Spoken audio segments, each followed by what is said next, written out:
जहन्नुम के अंदर क्या आलम होगा जहन्नमियों का।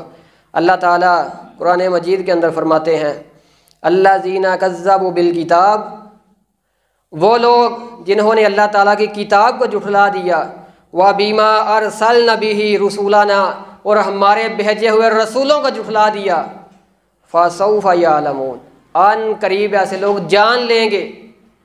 वो लोग जिन्होंने अल्लाह की किताब को झुठला दिया। किताब को झुठलाना कहते किसे हैं? लोग रमज़ान के अंदर कितने कुरान मजीद पढ़े जी? मैंने 10 पढ़ लिए, मैंने 15 पढ़ लिए, क्या पल्ले पड़ा? बस मुझे क्या पता है अल्लाह ने क्या कुरान मजीद में कहा। अगर कोई इंसान की तरफ किसी नामालूम इंसान का ख़त आता है और वो ख़त ऐसी ज़बान में हो, ऐसी लैंग्वेज में हो जिसे वो जानता नहीं, फ़ारसी के अंदर हो या अरबी के अंदर ही हो, कि ऐसे शख्स का ख़त आया है वो जिसे जानता भी नहीं,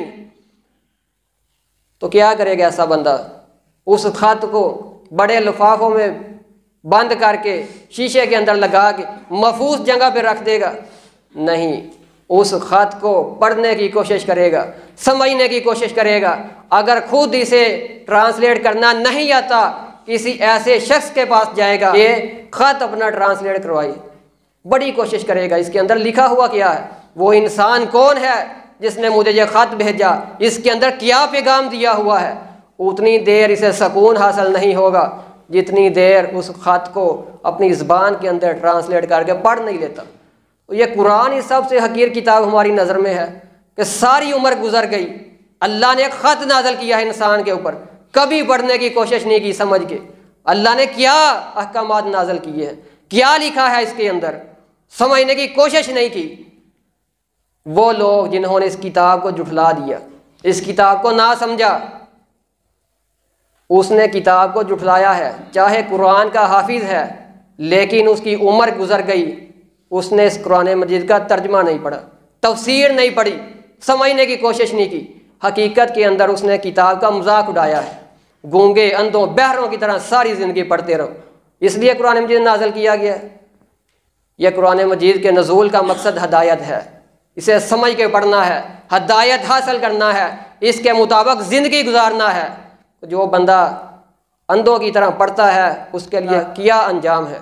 अल्लाज़ीना कज़्ज़बू बिल किताब व बीमा अरसलना बिही रसूलना, जिसने हमारी किताब को झुठला दिया, इसकी कदर ना की, और हमारे अम्बिया को झुठला दिया, अहादीस की कदर ना की, अहादीस को समझने की कोशिश ना की, फसौफ यालमून, अन करीब जान लेंगे इनका अंजाम कैसा है। इज़िल अगलालु फी आनाकिहिम वस्सलासिलु युसहबून, इनके गलों के अंदर तोक होंगे, जंजीरों के अंदर बंधे हुए होंगे, फरिश्ते घसीट रहे होंगे, खींच रहे होंगे जहन्नुम की तरफ। गलों के अंदर तोक, जंजीरों के अंदर बंधे हुए ये बदबख्त लोग होंगे, कुरान मजीद को झुठलाने वाले, कुरान मजीद की कदर ना करने वाले, इसे ना समझने वाले। ये अंजाम है इन जहन्नमियों का।